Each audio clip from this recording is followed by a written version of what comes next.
കൂടുതൽ ടെക് വീഡിയോകൾക്കായി ഈ ചാനൽ സബ്സ്ക്രൈബ് ചെയ്യൂ. ചാനൽ അപ്ഡേറ്റ്സ് അപ്പോൾ തന്നെ അറിയാൻ വേണ്ടി ബെൽ ഐക്കൺ ക്ലിക്ക് ചെയ്യൂ. Hi all, welcome to tech Malayalam. ഇന്ന് നമ്മൾ പറയാൻ വേണ്ടി പോകുന്നത് നമ്മുടെ കേരള പോലീസും ഹൈടെക് ആവാൻ വേണ്ടി പോവാണ്. അതിന് പറ്റിയ ഇൻഫർമേഷൻസ് ആണ് ഇപ്പോൾ വന്നുകൊണ്ടിരിക്കുന്നത്. അതിനെക്കുറിച്ചാണ്.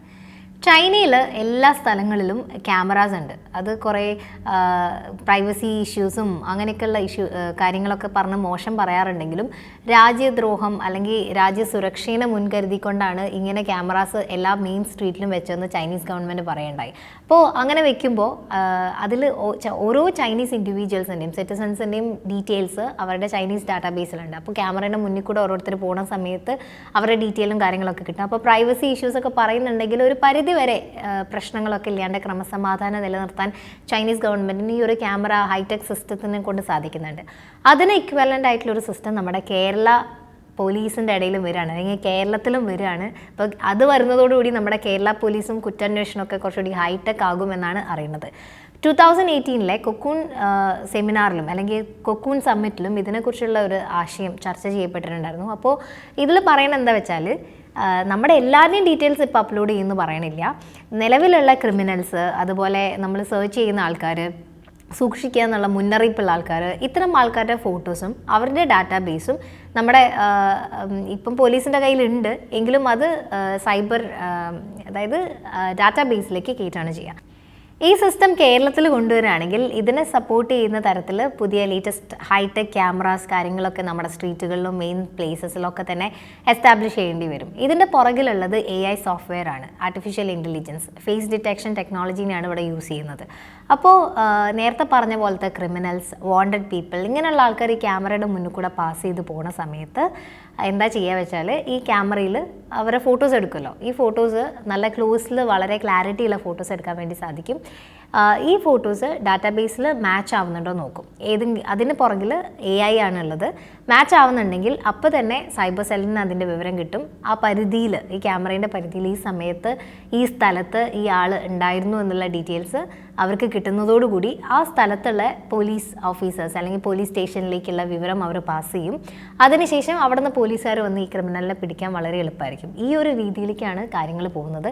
അപ്പോൾ ഒരു കുറച്ചുകൂടി ഹൈടെക് ആയിട്ടുള്ള കുറ്റാന്വേഷണം, കുറ്റവാളികളെ പിടിക്കുന്നതിലേക്കൊക്കെ കാര്യങ്ങൾ പോകും. കേരള പോലീസിൻ്റെ പണി വളരെ എളുപ്പമാകും. കുറച്ചുകൂടി ഒരു IT സഹായത്തോടു കൂടി ചെയ്യുന്നതോടുകൂടി കുറച്ചുകൂടി ഹൈടെക് ആയിട്ട് മാറാൻ വേണ്ടിയിട്ട് സഹായിക്കും. അപ്പോൾ ഇത്രയും കാര്യങ്ങളാണ് ഇപ്പോൾ നമുക്ക് കിട്ടിക്കൊണ്ടിരിക്കുന്ന വിവരം. പക്ഷേ ഇതിനൊരു ഡ്രോബാക്ക് ഉണ്ട്. ഡ്രോബാക്ക് എന്ന് പറയുന്നത് ചൈനയിലുണ്ടായ അതേ ഒരു സിറ്റുവേഷനാണ്. ഇപ്പോൾ ഭാവിയിൽ, ഇപ്പം നിലവിൽ കുറ്റവാളികളുടെ ഡീറ്റെയിൽസ് മാത്രമാണ് ഡാറ്റാബേസിലേക്ക് കയറ്റുന്നതെങ്കിലും ഭാവിയിൽ നമ്മുടെ ഫിംഗർ പ്രിൻറ്റും ആധാറൊക്കെ ചെയ്തതുപോലെ എല്ലാവരുടെയും ഫേസും കാര്യങ്ങളും ഈ ഡാറ്റാബേസിലേക്ക് ഇൻക്ലൂഡ് ചെയ്യാൻ സാധ്യതയുണ്ട്. അപ്പോൾ അങ്ങനെയുള്ളൊരു കാര്യം വരുമ്പോൾ നമ്മുടെ പ്രൈവസി ഇഷ്യൂസാണ് അവിടെ ഉണ്ടാവുക. കാരണം ഞാൻ ഈ സമയത്ത് ഇവിടെ പോകുന്നു അവിടെ പോകുന്നു എന്നുള്ള കറക്റ്റായിട്ടുള്ള ഡീറ്റെയിൽസ് ഗവൺമെൻറ് എടുത്തു വെക്കേണ്ട കാര്യം എന്താണ് എന്നുള്ളത് ചൈനീസിൽ വന്ന ഇഷ്യൂ തന്നെ നമ്മുടെ കേരളത്തിലും ഒരു പ്രോബ്ലമായിട്ട് വരാൻ സാധ്യതയുണ്ട്. അപ്പോൾ ഈ ഒരു പ്രശ്നം മാത്രമേ ഉള്ളൂ. അല്ലാണ്ട് ക്രിമിനൽസിൻ്റെയും കുറ്റവാളികളുടെയും ഒക്കെ ഡീറ്റെയിലാണ് നമ്മൾ എടുത്തു വെക്കുന്നതെങ്കിൽ അത് കുറ്റാന്വേഷണത്തിന് വളരെ വളരെ ഹെൽപ്ഫുൾ ആയിരിക്കും. കാരണം ഒരാൾ എവിടെ ഉണ്ടായിരുന്നു കറക്റ്റ് സമയത്ത് എന്നുള്ളത് നമുക്ക് മനസ്സിലാക്കും.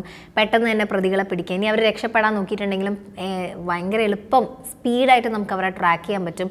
അങ്ങനെയുള്ള കുറേ മെറിറ്റ്സ് കൂടി ഈ ഒരു സിസ്റ്റം കൊണ്ടുവരുന്ന സമയത്ത് നമുക്ക് കിട്ടാൻ സാധ്യതയുണ്ട്. ഈ ഒരു സംഭവം, അതായത് നമ്മുടെ ഇൻഡിവിജ്വൽസിൻ്റെ ഡീറ്റെയിൽഡ് കാര്യങ്ങൾ ഗവൺമെൻറ്റിൻ്റെ കയ്യിലേക്ക് തന്നെ എത്തും. പല രാജ്യങ്ങളും അതിനുള്ള പ്ലാറ്റ്ഫോം ഒരുങ്ങിക്കഴിഞ്ഞു. ഇപ്പോൾ ചൈനയിൽ കറക്റ്റായിട്ട് ഇംപ്ലിമെൻ്റ് ചെയ്തു, ഇന്ത്യയിലും വരും. അതിൻ്റെ ഭാഗമായിട്ടാണല്ലോ ആധാർ പോലെയുള്ള ഐഡൻറ്റിഫിക്കേഷൻ നമ്പേഴ്സ് കാര്യങ്ങൾ എത്തിയത്. കറക്റ്റായിട്ട് സിറ്റിസൺസിൻ്റെ ഡീറ്റെയിൽസ് ഗവൺമെൻറ്റിലേക്ക് എത്തുക എന്നുള്ളത് തന്നെയാണ് അതിൻ്റെ ഒരു ഉദ്ദേശം. അപ്പോൾ ഈ ഒരു ക്യാമറ സിസ്റ്റം ഇപ്പോൾ അല്ലെങ്കിൽ എത്രയും പെട്ടെന്ന് തന്നെ നമ്മുടെ ഇന്ത്യ ഉൾപ്പെടെയുള്ള ബാക്കി രാജ്യങ്ങളിലൊക്കെ തന്നെ ഇംപ്ലിമെൻ്റ് ആവും, അതിലൊരു സംശയമില്ല.